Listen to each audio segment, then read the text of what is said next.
In our first test against one of the top teams in the Western Conference, the Denver Nuggets beat us in a heartbreaker, as I decided that help defense was a bigger deal than potentially leaving a guy completely wide open. That was one of my worst mistakes, but throughout the game, we just had so many bad defensive moments, and that's just a testament to what Denver can do to you because they just have a lot of good players. Do they have a guy like DeMarcus Cousins, like us, who can just dominate a game by himself? No, but at the same time, through 48 minutes of basketball, they can put quality players out there, and that has been one of the issues with us so far, is pretty much our second unit. And not to say that our second unit has been bad, but we're asking Bogdanovich to do a lot for us there. And with him, Shabazz Napier, who's, he's okay offensively. We're going to try to get him some more opportunities to see if he can really be something. As well as Robertson, who has been, actually okay from us. He has hit his outside shots, which is huge. The offense has been kind of not as great. I mean, if the Bogdan Serge Ibaka pick and roll is not there, or if the Willie Cauley-Stein alley-oop is not there, it's been kind of tough. So I'm trying to think of ways to sort of correct that with some lineup adjustments. If we have to make a trade, we'll of course do that, but I want to expend all of our options there first. But also, if I can take you back to the idea of not just killing people with Boogie and being able to get good minutes from everyone, we get tested in the second game of today's video. We really have to show if we can provide scoring without Boogie in the lineup, and you'll see what I mean. Now, against the Lakers, we're going to see one of the new plays for Allen Crabbe as we get it to Ibaka, and then look at this. This is actually designed to be a cut play to the basket, but I actually turned it into a nice mid-range jumper, so that's a good one for Allen Crabbe. And then, of course, the outside jumper, that's always going to be there for us. But now the second unit, this is what I really mean.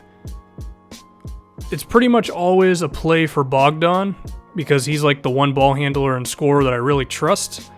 And you're going to see that the pick and roll and the play just hasn't worked overall. I actually noticed that Shabazz was wide open at this point, but I didn't know that because of the camera angle and because I just wasn't paying attention. But there's just moments of like, if Bogdan can't do anything, it's kind of bad. So I want to entrust in Shabazz Napier a little bit more as the backup point guard. I don't know what I was doing there. I still make those bad passes that worked in 2K16. They don't work in 2K17. But again, like the screen doesn't work, and then I have to go to a plan B. Luckily, this doesn't get blocked into the front row. And that's just kind of where our second unit's at the moment. I mean, I'm trying to, put starters in there with the second unit, and even then it's still not kind of working. Like, now it's not terrible, of course, but I think I need to entrust in Shabazz Napier a little bit more. Scal actually bails us out here. And the reason he was in the game and not Willie Cauley-Stein was because, I think Stein had some foul trouble. But in the second half, he was back in, and this is what I'm talking about, trusting in Shabazz Napier a little bit more, as we just get him in the pick and roll, and Stein, the lobs to him are pretty damn real at this point. I mean, it's a real offensive weapon, kind of like Tyson Chandler at his absolute height. As for how this Warriors game ended, Boogie's always going to have a hand in the fourth quarter for us. Says, who is that, Larry Nance? They don't have a chance. I don't think anybody has actually defended Boogie well for this entire series. I think DeAndre was the one who was actually okay at it. We got lucky on a DJ missed three. I don't know why it's a DJ, because it's D'Angelo Russell. And then Willie Cauley-Stein, I have to keep him in there sometimes to give Ibaka a few extra minutes of rest, and it actually works out from an offensive standpoint, and you're going to see Allen Crabbe's ability to score inside right there. And that was it for us against the Lakers, so a pretty damn good win against them. But it's not the game I really want to focus on. That one is the next one coming up, where we're facing a real Western Conference rival. We got the T-Wolves in Sacramento. I think we're in Sacramento. Yeah, we are, because the intro's for them first. Boogie versus Karl Anthony Towns should definitely be something. And when we look at the records, this is also a pretty big game. The 4th seed going up against the number 3. We got to see if we can actually do well against these top Western Conference opponents. Now, we're seeing Boogie on the free throw line, so we probably elbowed someone in the face, and for some reason they didn't call an offensive foul, because that happens every time with him. That's a good look, but it's not a good look when you give Chris Dunn the best look in the history of basketball. DC, I know you're trying to play help defense, man, but the hell was that all about? Shout out to Serge Ibaka for actually playing some defense on Karl Anthony Towns, which I expect from Ibaka, but I also expect Towns to be kind of impossible to defend at this point. Bogdan, right place, right time. Boogie, the god passer that he is, the point god, as they say, also playing defense as well. Listen, I got DeMarcus playing defense. I got him making passes. We got him. He's a good guy. And Zach LaVine, I don't know what you were doing defensively there, but I'll gladly take the 2 points from Bogdan.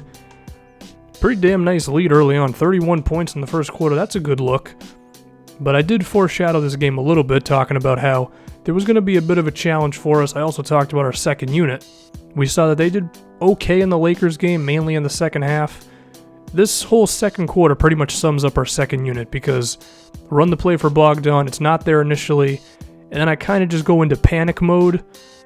You know, Stein might have improved on offense, but he's not really there yet.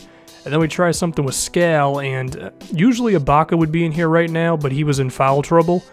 So, unfortunately, it's Scal taking this shot and not Ibaka, who usually knocks that one down. So now Minnesota's creeping back in. Robertson with not the best defense in the world. I mean, it was okay. So now, it's a whole hell of a lot closer than I want it to be. Luckily, I get Boogie on a hook shot against, I think, is Cole Aldrich, who at this point has been on every single team in the NBA 3 times. 4-point lead, but it was really good after the first. We saw that the second unit was not able to really hold it up. Now Chris Dunn ends up on a switch on Ibaka, so you know I gotta go right at him. I gotta punish the rookie. No help defense is a beautiful thing. And this third quarter goes pretty damn well for us. I think it's safe to say that our starting lineup with Boogie in the game, it's gotta be one of the better ones in the league. But, you know, we'll figure it out with the second unit, and I've said the words second unit a million times in this video. Towns, can you defend Boogie? If anybody can, it has to be you, right? Well, apparently not. It's alright, man. You know, whenever I try to type in Karl Anthony Towns for a tag on YouTube, I can never figure out where to put the dash in his name. I don't know why I'm talking about that. Shabazz hit a jumper. That's a good look. So we were able to generate some more offense out of our bench with something like that. Me being a little bit more aggressive with Shabazz. But we have a 12-point lead. And based on the way I've been talking about the way this game goes with potentially not having DeMarcus, you'll see what happens. I try again with Shabazz. Maybe that one wasn't the best one. I like the mid-range off the pick and roll. That one was very daring. Another shot by Scal that would have gone in if it was Ibaka. But, I actually don't know why he wasn't in the game then. Maybe he was still in foul trouble. Who knows?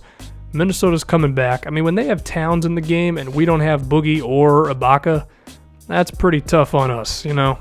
But I do think the fouls got the best of us in this one. Actually, I know they do.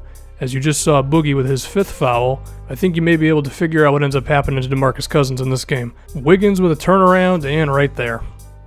Boogie fouls out, and I actually didn't know he was in foul trouble because I play the game on mute, which I've said before, so as a result, I am liable to just miss something like that, as well as some 24-second violations. So DeMarcus Cousins is not in the game, and this is a real test to see if this team is actually capable of winning some games. We play some good defense on Towns, and that is huge by Alan Crabb. His hair is kind of weird. I still don't know a nickname for it. I'm never going to think of one. But that was a huge three-pointer. I don't know why I'm talking about his hair. Listen, I try to fill time in between stuff happening, and sometimes it gets weird. It's also weird how they're still not defending him. I mean, now it's 6 points. Minnesota's going to have to score.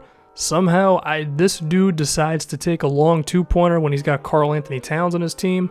Now, granted, Willie Cauley-Stein's doing a decent job defensively on him, but you still got to go to your best player, man. I mean, hell, go to your second best player with Wiggins, even your third best with LaVine, and you should defend the Stein lob while you're at it. So this has been kind of anticlimactic as Boogie goes out of the game and we suddenly become the 96 Bulls. I don't know if 96 works. MJ might have been still retired. I don't frickin' know. We looked really good without Boogie. We looked good against 2 Western Conference teams, including one rival. This went well.